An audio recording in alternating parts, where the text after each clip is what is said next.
우리 잠언 10장 5절에 보면 솔로몬의 잠언들이라 이렇게 돼 있죠. 다시 한번 이 잠언의 저자가 솔로몬이라는 것을 알려줍니다. 우리 잠언 1장 아주 오래전이라서 다 기억나실지 모르겠지만은 1장 항상 다룰 때 저자에 대해서 얘기를 해요. 근데 너무나 당연하게 그 다윗의 아들이고 예루살렘의 왕인 이 사람이 솔로몬인데, 항상 이제 그 자유주의 학자들은 저자부터 항상 건드리죠. 그래서 믿지 않습니다. 성경 있는 그대로. 그래서 잠언 10장 1절에 있는 솔로몬의 잠언들이라 이 말씀들 있죠. 이게 바티칸 사본, 신의 사본에는 없어요. 아예 내용이 빠져 있습니다. 그리고 70인역에도 없습니다. 킹제임스 성경에서 여러분이 찾아볼 수 있는 말씀들이라는 것 말씀드리고 시작합니다.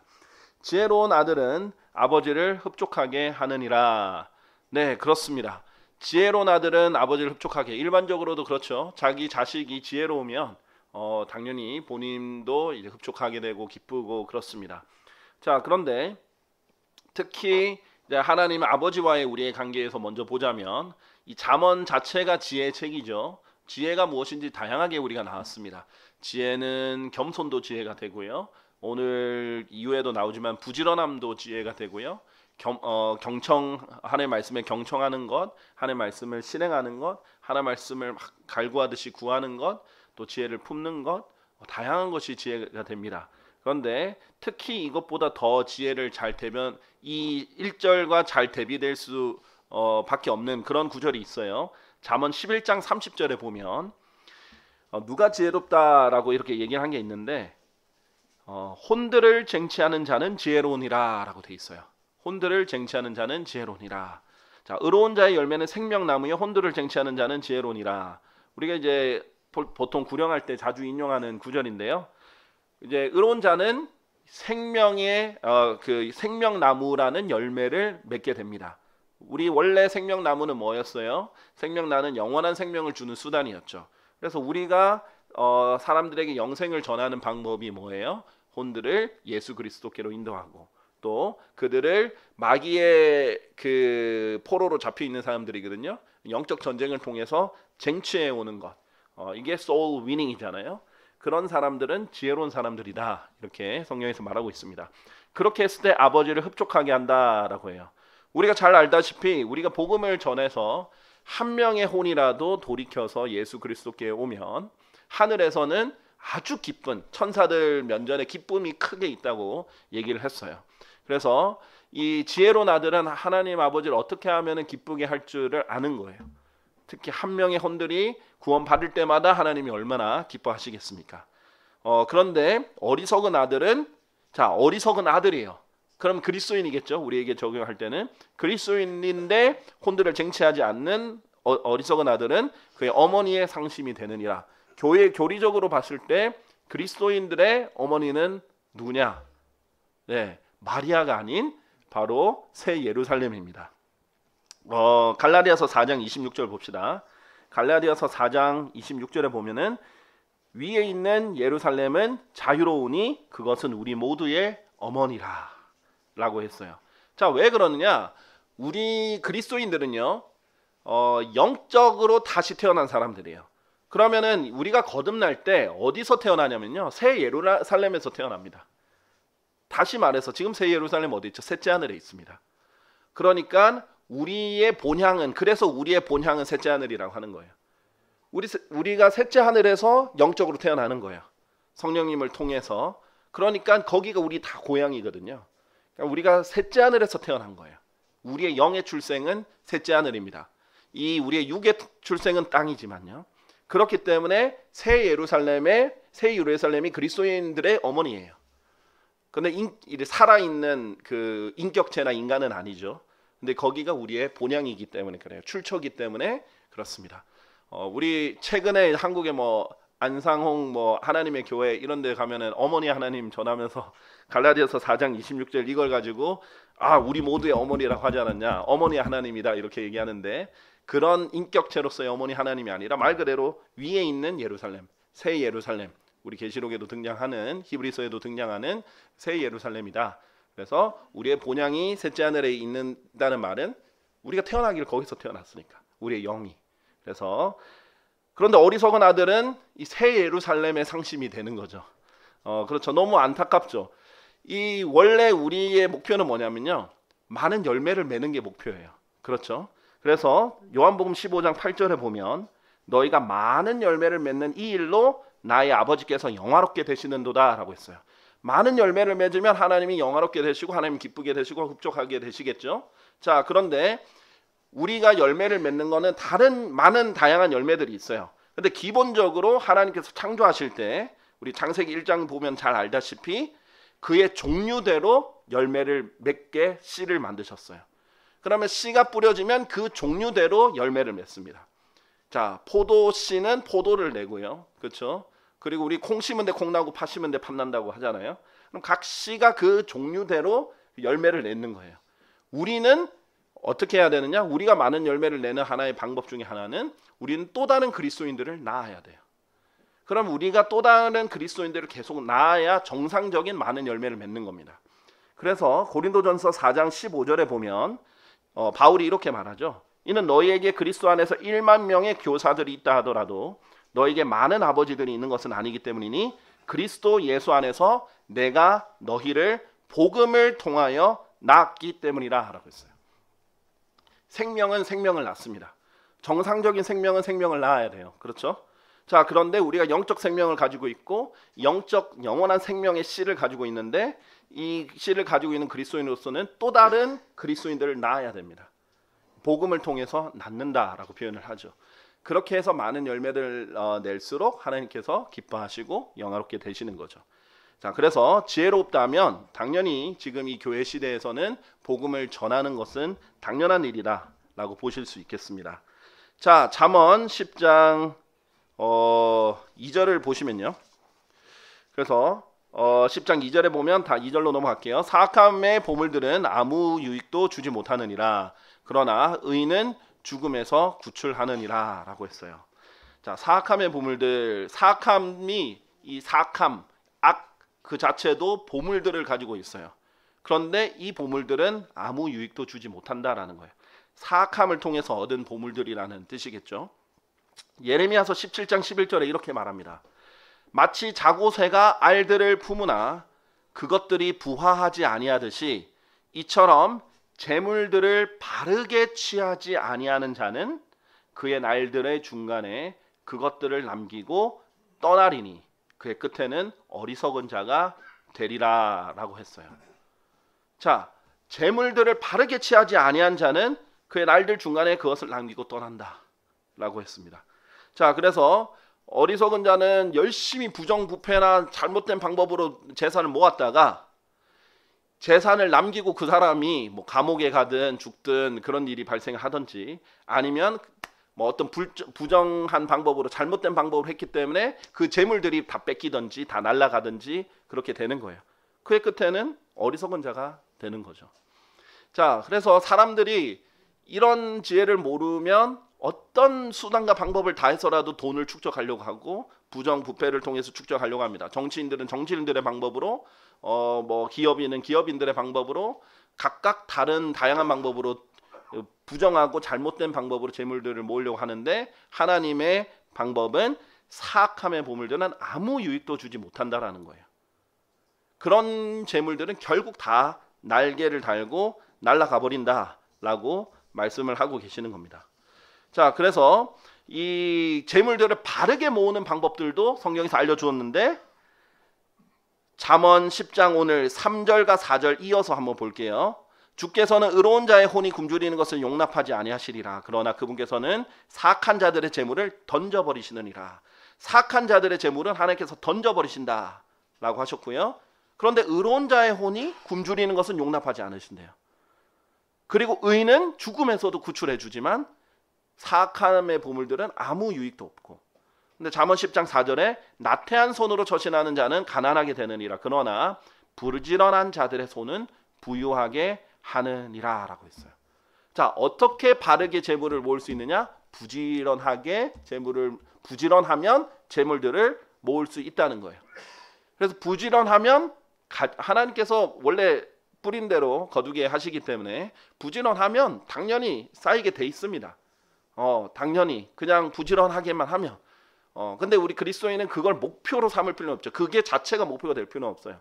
우리는 하나님 섬기면서 죽게 하듯 부지런히 하면 뭐 자동적으로 우리가 충분히 풍족하게 쓸 만큼의 재물을 쓸 수 있어요. 기본적인 일반적인 경우에서 말하는 거예요. 우리가 막 어마어마하게 막 재벌을 되는 우리가 평생 써도 못 할 만한 그런 재벌이 되는 게 목적은 아니잖아요. 자, 그래서 잠언 12장 27절에 보면 게으른 사람은 자신이 사냥해서 잡은 것을 불에 굽지 않으냐 하느니라. 그러나 부지런한 사람의 재물은 귀하니라 라고 했어요. 하나님께서 재물 자체를 악이라고 하신 적은 없어요. 돈 자체가 악이라고 하신 적이 없어요. 우리가 필요하잖아요. 우리 자식들 밥 먹일 때도 돈 필요하잖아요. 집도 할 때 돈 필요하잖아요. 세금도 내야 되고 뭐도 해야 되고 또 필요하잖아요. 돈 자체가 악이면 우리가 건드리면 큰일 나는 거 아니에요. 그렇죠? 그런데 그게 아니라 재물을 바르게 모으고 재물 자체가 나의 우상이 되지 않고 재물 자체가 내 목적이 되지 않고 재물을 사랑하지만 않으면 또 재물을 신뢰하지만 않으면 도구로 우리가 충분히 다스려서 쓸 수 있어요. 그런데 바르게 모아야 의미가 있고 귀하다. 그런데 어떤 형태든 편법이든 불법이든 악한 방법이든 어떤 형태든 모으면 당장은 모으는 것 같지만 하나님께서는 당장 날개를 달아서 날아가 버리게 하신다든지 중간에 사라지게 만든다든지 아니면 하나님께서 던져버리신다든지 아니면 그것을 써보지도 못하고 그 사람이 없어져 버린다든지 죽거나 감옥에 간다든지 다양한 일들이 벌이죠. 그리고 더 중요한 평안이 없는 거예요. 그런 게 의미가 없다는 거죠. 그것보다는 무슨 의미가 있느냐? 잠언 10장 2절에 의인은 죽음에서 구출하느니라. 옳은 것이 훨씬 더 중요하다는 거예요. 옳고 바른 것, 그것이 훨씬 더 중요하고 그것은 죽음에서도 구출하는 거예요. 보세요. 부정부패로 막 정치인들이 축제를 했어요. 그러면 결국은 막 서로 공격하면서 그렇게 털려요. 근데 혼자 어떤 공무원이 빠르게 했어요. 절대 부정부패 안 하고 뭐 이런 뇌물도 안 받고 빠르게 했어요. 그럼 다른 사람들 다 감옥에 갈 때 그 사람은 안 갈 거 아니에요. 그렇죠? 다 일반적으로 적용해도 그렇지만은 그리스도인은 특히 우리가 하나님의 의를 신뢰하는 사람으로서 우리의 늘 선택은 돈 그 자체가 목적이 되니까 수단은 사악해도 상관없는 거예요, 사람들이. 근데 그게 아니라 의 자체가 목적이 돼서 우리가 부지런하게 할 일을 하기만 하면 되는 거예요. 그러면 의가 우리를 죽음에서 구출해줘요. 결국 하나님의 의가 우리를 영원한 생명을 주셨잖아요. 그래서 우리는 예수 그리스도가 우리의 의다라고 고린도전서에서 얘기했기 때문에 그것이 최우선순위여야 된다. 그것이 목적이어야 된다라는 것을 알려주는 겁니다. 자, 시편 37편 25절에 보면 이 시편 기자가 이렇게 말합니다. 나는 젊은 시절을 보내오다가 이제 늙었노라. 그럼에도 나는 의로운 자가 버려진 것을 보지 못하였고 그의 씨가 빵을 구걸하는 것도 보지 못하였도다라고 얘기합니다. 일반적인 상황을 일단 얘기를 하는 건데요. 하나님께서 공의로우시기 때문에 의로운 자가 의롭고 부지런한데 버려지거나 그의 자녀가 막 구걸을 하는 것을 이렇게 허락하시는 분이 아니에요.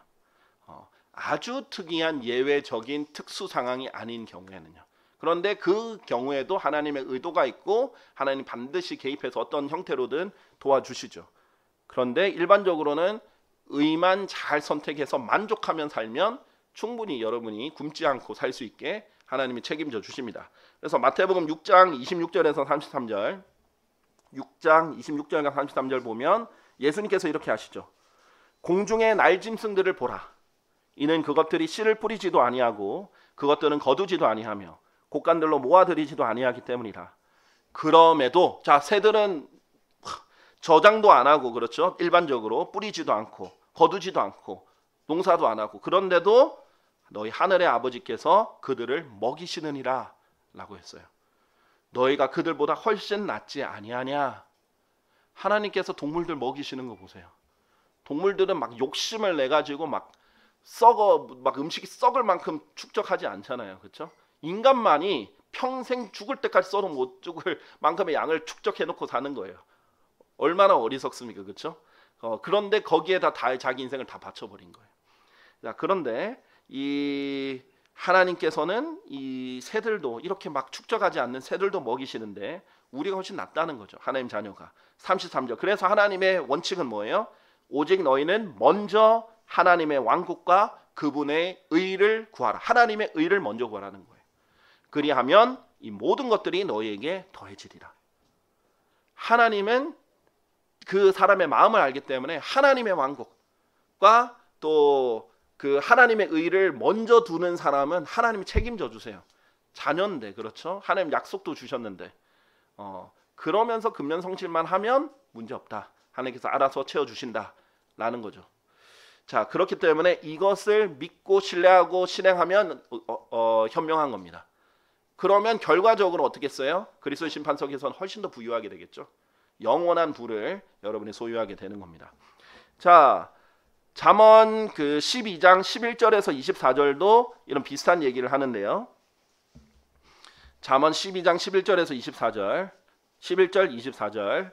자신의 토지를 경작하는 자는 빵으로 만족하리라. 그냥 자기 거를, 자기에게 주어진 일을 그냥 자기가 열심히 하는 사람은 자기 빵으로 그냥 만족하는 거예요. 그러나 헛된 인물들을 따르는 자, 헛된 인물들이 특히 허황된 사람들이죠. 허황된 목표를 가지고 어떻게 하면 더 수익률이 더 높게 될 수 있고 어떻게 하면 더 뭐가 된다, 이렇게 하는 사람을 따르는 자는 명철이 결여되어 있느니라. 하나님이 그 조명을 꺼버리고 명철 없으면 그 사람들 그런 말 듣고 따라가다가 망하는 거예요. 항상 사기꾼들은 돈을 쉽게 벌 수 있다라고 주장을 합니다. 그런데 그런 방법이 정말, 그러면서도 안전한 방법이 있었다면 누가 그걸 안 하겠어요. 그리고 모두가 다 그렇게 하면 결국 돈의 가치는 또 떨어지게 돼 있습니다. 다시 똑같이 되지는 거예요. 돈이라는 결국은 상대적인 가치거든요. 10년 전의 만 원과 지금의 만 원이 다르듯이 돈은 그렇게 상대적인 가치가 있는 겁니다. 자, 24절에 부지런한 자들의 손은 다스리리라. 그러나 게으른 자는 조공을 바치게 되리라. 실제로 자기 일에 게으르고, 아까 전에도 말했죠. 제때 일을 해야 되는데 해야 될 때를 타이밍을 놓쳐서 못하고 게을러서 그런 일들을 놓치고, 우리 잠언 10장 5절 바로 다음 절에도 나오지만은 이 수확기에 잠자는 자는 수치를 불러일으키는 아들이라. 수확기에 열심히 수확해야 되는데 잠자고 있어요. 그러다 수확기를 놓쳐가지고 나중에는 뭐 예를 들면 열매를 따야 될 시간에 열매를 못 따서 나중에 뭐 상하게 된다든지 낙과가 돼버린다든지 그런 일들이 일어나죠. 그렇게 해서 게으르게 되면 어떤 일이 일어나는가? 조공을 바치는 거예요. 대출을 하게 되고 빚을 갚는다고 이자를 남들에게 줘야 되고 이런 식으로 하게 되고, 부지런한 사람은 자연적으로 다스리게 돼 있죠. 빚을 진 자는 빚을 빌려준 사람의 종이 되는 것이고요. 빌려준 자는 그 사람의 주인 역할을 하는 거예요. 사실 지금 노예 제도는 없어져도 그런 일들을 하는 겁니다. 돈을 빌린 사람 열심히 그걸 이자 내면서 갚기 위해서 일을 대신 해주는 거예요. 자, 그런 식으로 얘기를 합니다. 자, 잠언 13장 11절도요. 헛된 것으로 얻은 부는 감소하리라. 아주 중요한 얘기입니다. 허황되게, 잘못되게, 부정한 방법으로 뭐 조폭처럼 뭐 잘못된 방법으로 부를 얻으면 반드시 감소한다. 그러나 수고하여서 자기가 땀을 흘려서 부지런하게 모으는 자는 부를 차츰차츰 늘려간다. 왕도가 없어요. 그냥 어차피 이게 부가 목표가 아니니까 그냥 자기 일 열심히 하시면서 하나님 섬기면 됩니다.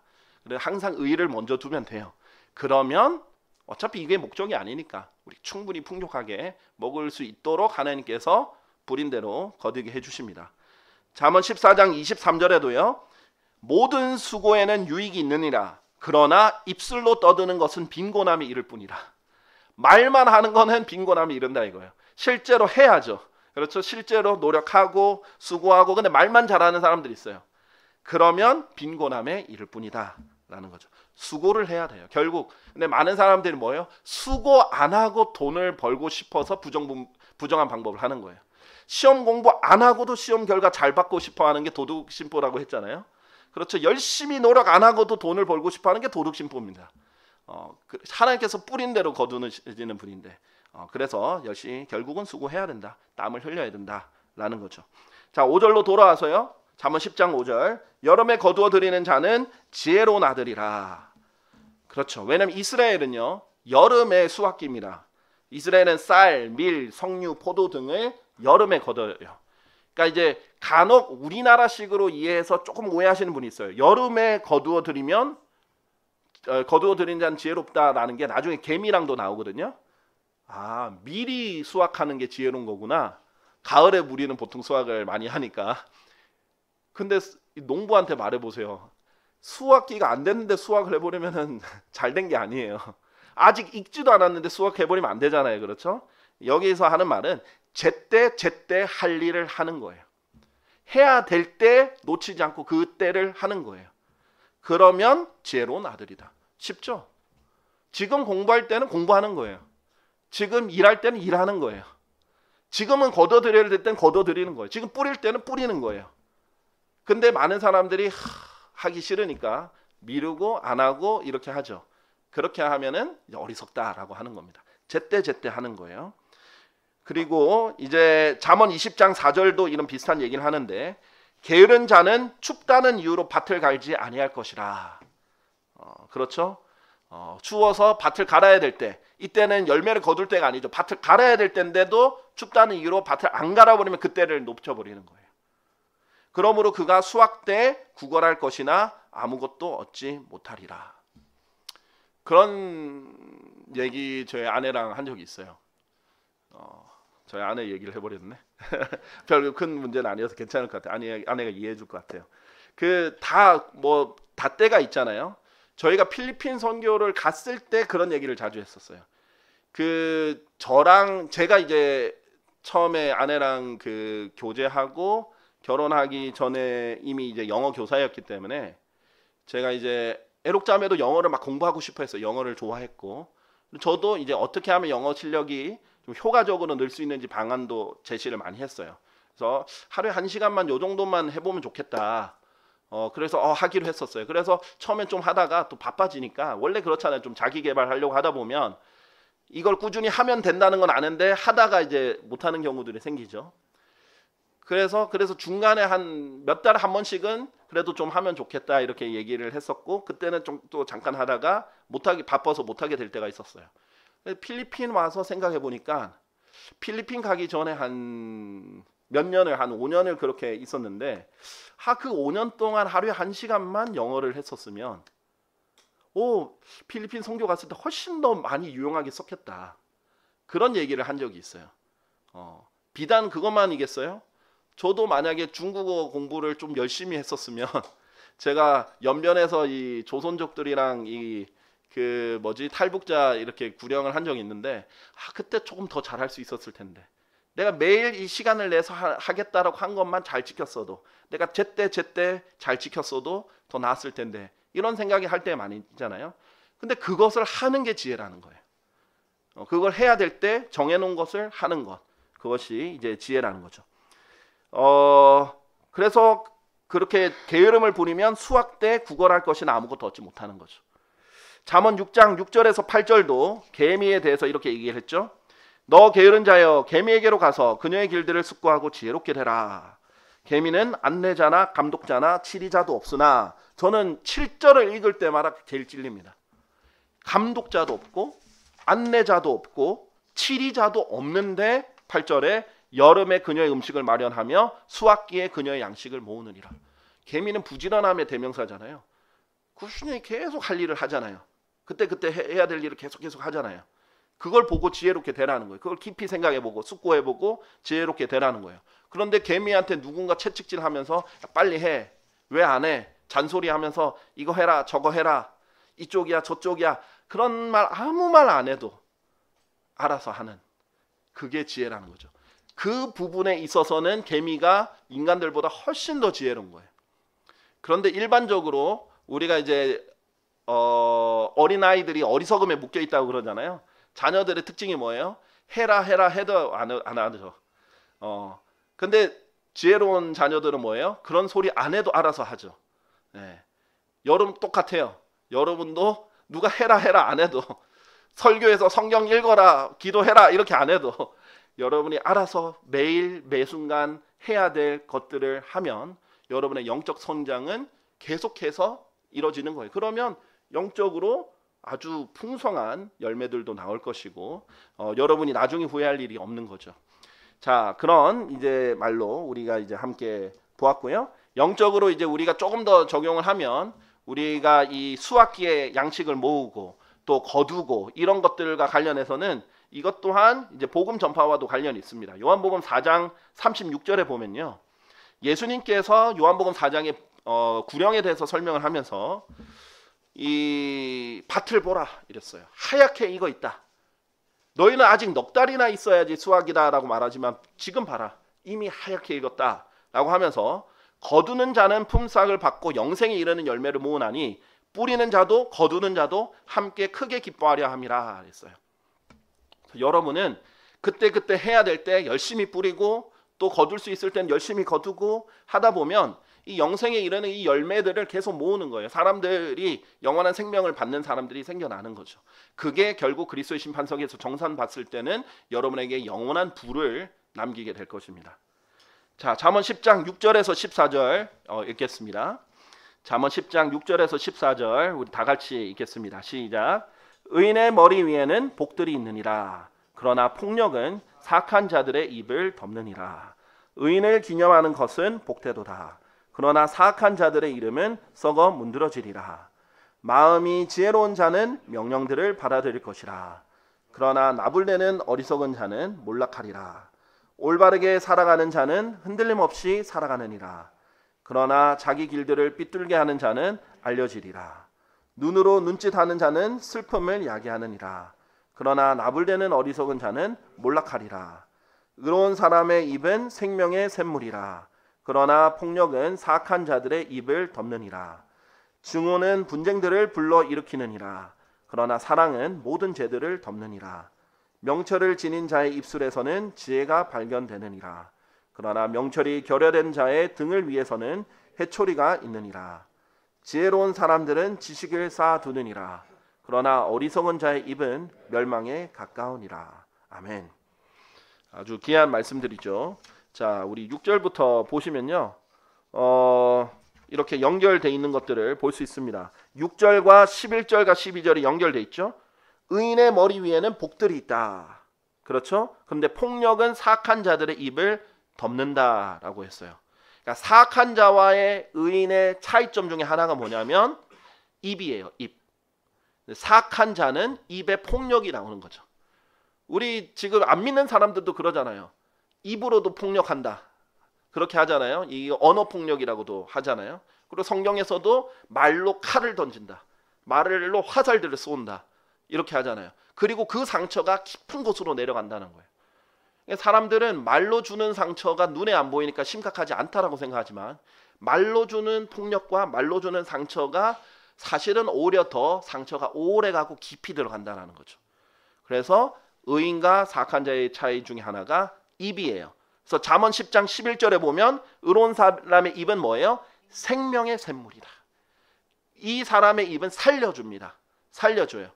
자, 당연히 우리가 이제 구령의 관점에서도 복음을 전하면 그 사람에게 영원한 생명을 주니까 살려주죠. 그게 의로운 사람의 또 특징이고요. 뿐만 아니라 일반적일 때도 그 사람을 살려주죠. 어떤 사람은 비슷한 구절을 인용을 하더라도 뭐 그리스도인들끼리도 똑같은 구절을 인용하더라도 어떤 사람은 그걸 정죄해서 그 사람을 상처 주고 실족하는 데 쓰고 날카롭게 써버리는 거예요. 그리고 어떤 사람은 세워주는 데 쓰는 거예요. 우리는 어쨌든 목적이 사람을 세워주고 살려주는 데 목적으로 기본적으로 해야 돼요. 물론 이제 잘못된 것들은 이런 것들이 잘못됐다 이렇게 알려주고 판단을 해야 되겠지만 그것 또한 목적은 살려주는 거예요. 생명을 줘야 되겠죠. 그런 사람들의 머리 위에는 뭐가 있어요? 복들이 있는 거예요.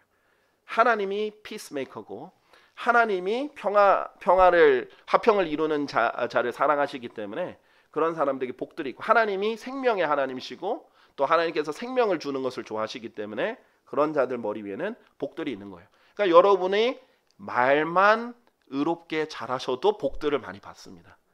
근데 많은 사람들이 말을 잘못해서 복들을 깎아먹을 수 있습니다.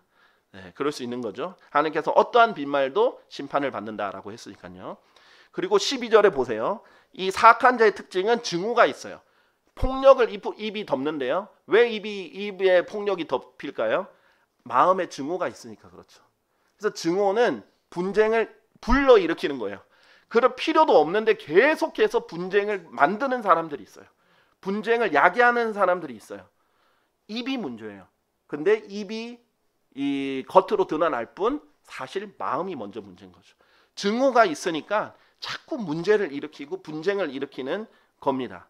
이게 사악한 자고 그 사람들 마음은 곱게 안 나오겠죠. 증오가 있으니까 당연히 가시 돋치고 날카로운 말들이 나와서 실족하게 하고 공격하고 힘들게 만드는 거예요.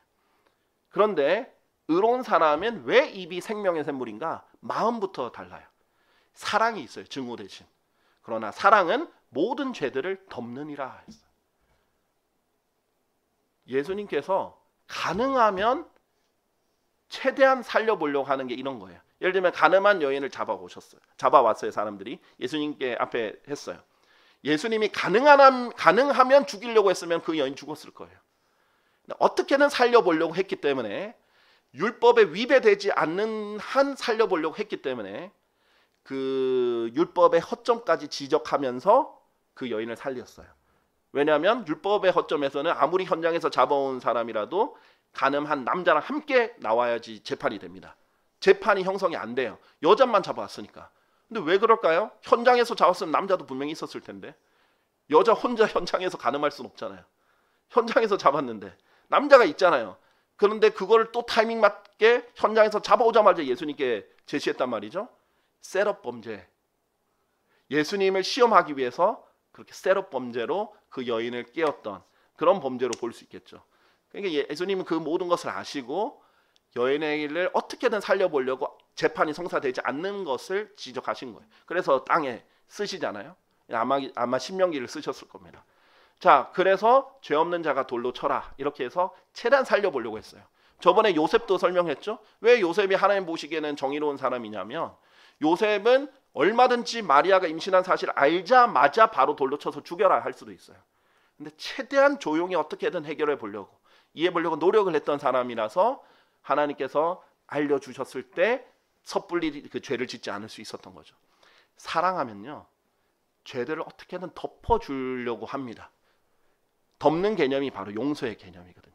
구약의 용서의 개념이 어떻게든 이해해주고 용서해주고 덮어주고 하려고 합니다. 그러고 개인적으로 이 사람이 이것을 고쳐야 되면 개인적으로 살려주기 위해서 얘기를 하겠죠. 죽이기 위해서 얘기하는 게 아니라. 그래서 이게 사랑이다. 여러분 하나님 사랑 때문에 지금 있는 거 여기 있는 거 아니에요. 여러분의 죄들이 얼마나 많았어요. 머리털보다도 훨씬 더 많지 않습니까? 예, 하나님께서 여러분의 죄들을 심지어는 덮는 정도가 아니라 제거까지 해주시고 영원히 기억하지도 않는다고 해주셨잖아요.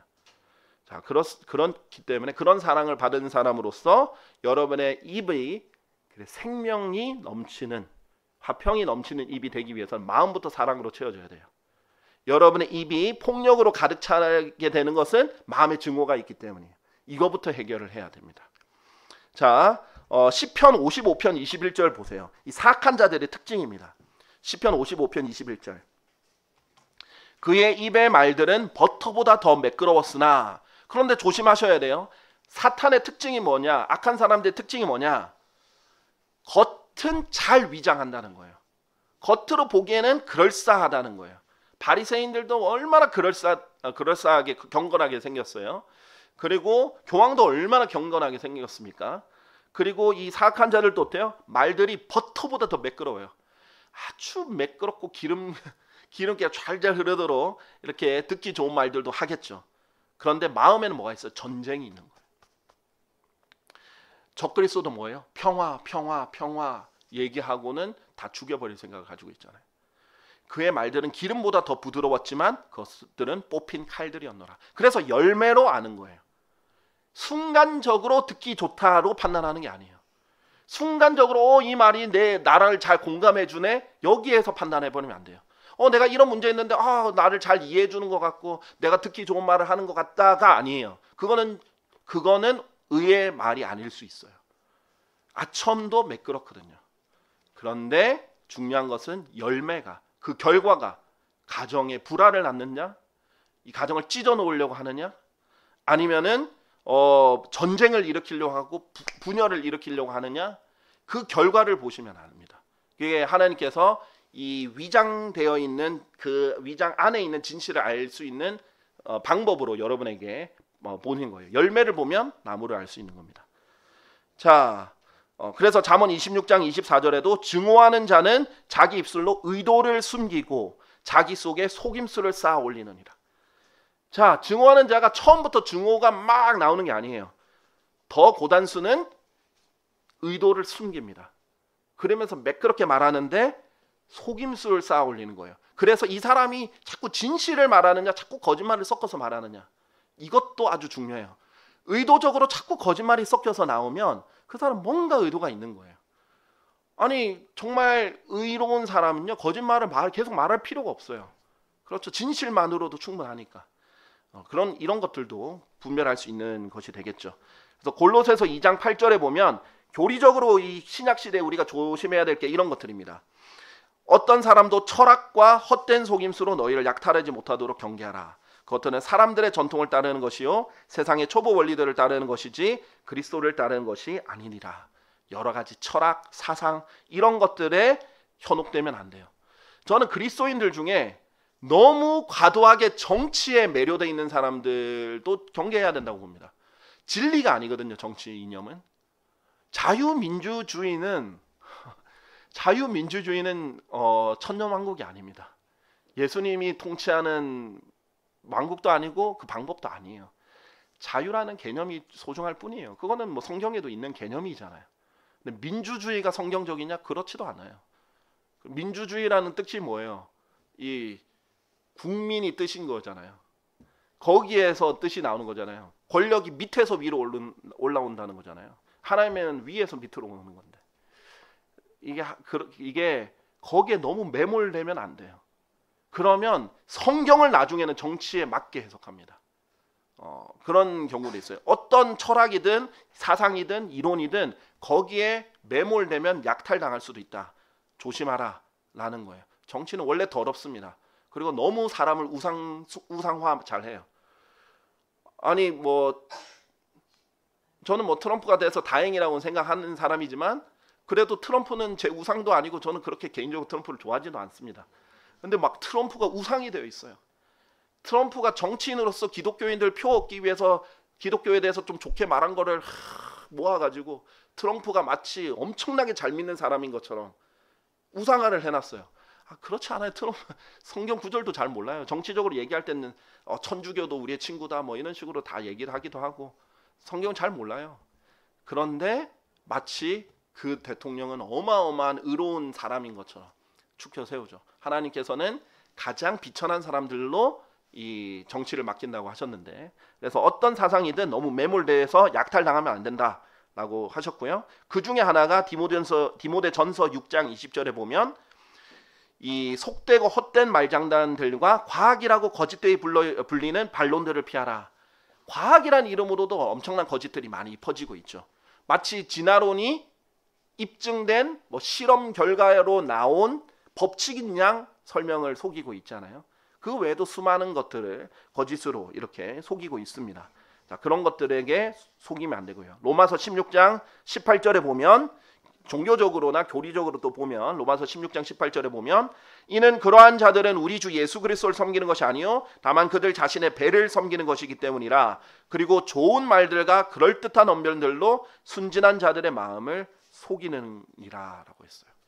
하나님을 섬기는 게 아니라 그리스도를 섬기는 게 아니라 자기 배를 섬기는 사람들의 특징도 좋은 말들도 하고 그럴듯한 언변들도 하고 그렇게 해서 결과는 속이는 거잖아요. 그래서 우리가 아무리 어차피 저희 유튜브가 그렇게 유명한 게 아니니까 이런 말 해도 문제가 안 되겠죠. 예를 들면은 제가 봤을 때 유튜브에 나오는 목사님들 중에 유기성 목사님이 제일 인상이 좋은 것 같아요. 말도 그렇게 부드럽게 잘하고 이렇게 인상도 좋고 그렇게 하잖아요. 얼마나 누가 봐도 이 사람은 선한 사람이다 이렇게 되잖아요. 그런데 결과적으로는 엄청나게 속입니다. 그런 것들 분별할 수 있어야 된다는 거예요. 좋은 말, 그럴듯한 언변이 절대 기준이 아닙니다. 결과적으로 속이느냐, 결과적으로 거짓을 말하느냐, 결과적으로 이 전쟁을 가져오느냐, 이런 것들을 잘 보셔야 되겠습니다. 우리 잠언 10장 다시 돌아가서요. 8절 보겠습니다. 8절. 마음이 지혜로운 자는 명령들을 받아들일 것이라. 그러나 나불대는 어리석은 자는 몰락하리라 라고 했어요. 자, 마음이 지혜롭다. 아주 중요하죠. 지혜롭다는 것은 결국은 마음이 지혜롭다는 것이 아주 중요한 건데, 명령들을 받아들이는 거예요. 하나님이 수많은 명령들을 성경에 기록해 놓으셨습니다. 하나님이 명령하면 마음이 지혜로운 자는 아멘 하고 받아들이면 돼요. 그리고 명령에 순종하면 돼요. 그리고 얼마나 단순합니까? 성경은요 다 진리잖아요. 그럼 성경이 명령하면 이게 옳은가 그른가 판단할 이렇게 잴 필요도 없이 진리를 실행만 하면 돼요. 잘 받아들이고. 그런데 명령을 받아들이지도 않고 실행은 안 하면서 자꾸 나불대는, 여기 있죠. 나불대는 어리석은 자는 몰락한다라는 거예요. 이게 이제 디모데전서 6장에 보면은 자꾸 논쟁하기만 좋아해요. 막 새롭고 정말 사람들 듣도 보도 못한 것들 언급하는 걸 좋아해요. 중요한 핵심은 뭐예요? 너무나 명확한 하나님의 명령부터 실행하는 게 중요한 거예요. 그러다 보면 하나님께서 하나씩 확장하게 해주는 거죠. 막 새롭고 신비하고 막 누가 듣지도 못했던 이상한 것들이 중요한 게 아니라는 거죠. 자, 그렇고 11절로 바로 넘어갈게요. 11절 우리가 봤었죠. 9절 먼저 보겠습니다. 9절. 9절에 보면 올바르게 살아가는 자는 흔들림 없이 살아가느니라. 그러나 자기 길들을 삐뚤게 하는 자는 알려지리라 라고 했어요. 네, 이것도 아주 평이한 내용인데요. 자기 길들을 올바르게 살아가는 자는 흔들림 없이 살아간다. 자, 올바르게 계속해서 살아가고 있으면요 흔들릴 이유가 없다라는 거예요. 세상에서 제일 무서운 사람이 뭔지 알아요? 그냥 올바르게만 살아가면 돼요. 그 사람은 무서울 것도 없어요. 사자처럼, 의로운 자는 사자처럼 담대하다 그랬어요. 그런데 악한 자는요 쫓는 자가 없어도 도망간다 그랬죠. 그런 사람은 경찰차만 와도 심정이 덜렁덜렁 벌컹벌컹 하겠죠. 근데 누가 와도 당당한 거예요, 의로운 자는. 그렇죠? 그리고 흔들릴 필요도 없이 쭉 갈 수 있고요. 그런데 자기 길들을 삐뚤게 하는 거예요. 근데 왜 삐뚤게 하는 거예요? 편법을 쓰고 잘못된 수단으로 어떻게든 자기 목표를 이루려고 할 때 왜곡시키는 겁니다. 그러면은 알려진다. 그 사람 결국은 알려진다 라는 것이고요. 우리 10절을 보시면 눈으로 눈짓하는 자는 슬픔을 야기하느니라. 그러나 나불대는 어리석은 자는 몰락하리라 라고 했어요. 지난번에 잠언 6장 13절 할 때도 자신의 두 눈으로 눈짓하고 자신의 두 발로 이야기하며 자신의 손가락들로 가르친다 그랬죠. 이게 이제 일반적으로 봤을 때 게으른 자의 특징입니다. 그리고 이제 교만한 자의 특징이기도 하죠. 눈짓하고 이제 발로 이렇게 하라고 하고 손가락들로 이렇게 가르치고 이런 식의 이런 사람들이 있는데, 교만하면서 게으른 사람들. 조금 더 이제 교리적으로 가게 되면요, 이제 적그리스도는 이런 눈, 손, 발 이런 것에 약간 표식들을 남긴다라는 것을 잠깐 얘기는 하게 됐어요. 그래서 스가랴서 11장 17절에 보면 그 양떼를 버려두는 우상 목자에게 화가 있기를 바라노라라고 했는데, 잘 보세요. 우상 목자가 이 칼이 그의 팔과 오른쪽 눈에 임하리라 그랬죠. 한쪽 팔과 오른쪽 눈이 상합니다. 그래서 적그리스도는 우상 목자라고 불리는데 눈이 하나예요. 그의 팔은 깨끗이 말라버릴 것이다. 그리고 그의 오른쪽 눈은 완전히 어두워지리라. 하나씩 팔도 하나, 눈도 하나씩 이렇게 있는데, 독특하게 이렇게 프리메이슨이라든지 어떤 이런 세력들이 보면은 이 전시안을 꼭 할 때 이 눈 하나만 이렇게 그리기도 해요. 그런 신호나 상징들을 이용하기도 한다라는 것 이제 우리가 저번에 얘기는 해보긴 했습니다. 자, 그 다음에 잠언 10장 11절은 했기 때문에 11절 12절을 했기 때문에 13절 14절로 바로 넘어가겠습니다. 13절 14절 13절 14절로 바로 넘어가면요, 명철을 지닌 자의 입술에서는 지혜가 발견되느니라. 그러나 명철이 결여된 자의 등을 위해서는 해초리가 있느니라 라고 했어요. 자, 명철을 지녔다. understanding을 지녔다. 하나님 말씀을 잘 이해한다. 그리고 하나님의 말씀이 어떻게 적용이 되고 이거 하나님과 무슨 관계가 있는지를 잘 이해하는 사람. 그런 사람들을 이제 명철을 가진 자라고 해요. understanding. 자, 쉽게 설명할게요. 지식은 데이터를 쌓는 거예요. 사실을 쌓는 겁니다. 그 정보죠. 지혜는 사실을 적용하는 거예요. 지식을 적용하는 거예요. 명철은 이것들이 하나님과 무슨 관계가 있는지 이해하는 겁니다. 자, 그런데 이 명철을 지닌 자의 입술에는 지혜가 발견돼요. 왜? 항상 하나님과 내가 하는 말이 하나님과 어떤 관계가 있는지 생각하면서 얘기를 하기 때문에 지혜롭게 얘기를 하는 게 됩니다. 여러분이 항상 말을 할 때 제일 좋은 방법은 하나님께 말씀드린다. 아니면 하나님 앞에서 내가 이 말을 한다. 아주 좋은 방법이죠. 그런데 이런 명철이 결여된 자는 뭐예요? 하나님을 의식하지 않고 말을 하고 행동을 하죠. 그런 자의 등을 위해서는 해초리가 있다는 거예요. 많이 맞아야 되는 거예요. 그 사람은 명철을 가지기까지는 내가 하는 이 행동이, 내가 하는 이 말이 하나님께 어떻게 보일까 이런 것을 생각지도 않는 그런 사람들은 결국은 많이 맞게 돼 있다는 거죠. 그런데도 잘 지혜가 결여되면, 어리석으면 많이 맞아도 잘 못 배웁니다. 그래서 성경에 보면은 이 지혜로운 자는요, 한번 책망만 해도 깊이 박혀요. 그런데 어리석은 자는 아무리 맞아도 잘 안 박힙니다. 그런 특징도 또 지혜와 어리석은 자의 특징이죠. 잠언 26장 3절. 말에게는 말책직이요 나귀에게는 재갈이요 어리석은 자의 등에는 해초리라. 하나님께서 동물 취급하는 거예요. 말을 안 들으니까 나귀에게도 재갈을 물려야 되고 어리석은 자의 등에도 해초리가 가야 되는 거죠. 안타깝게도 요즘은 체벌이 거의 없어지다시피 했기 때문에 어리석은 자들이 더더욱 어리석어지는 세상이다 라고 보시면 되겠습니다. 그나마 예전에는 어리석은 자들이 조금 이렇게 멈칫하고 조금 지혜를 배울 수 있는 환경이 조금이라도 있었지만은 요즘은 너무너무 어리석어지게 고속도로처럼 달려갈 수밖에 없는 환경이라는 거죠. 잠언 22장 15절. 이게 근데 심지어 이 아이와도 관련이 있는 거예요.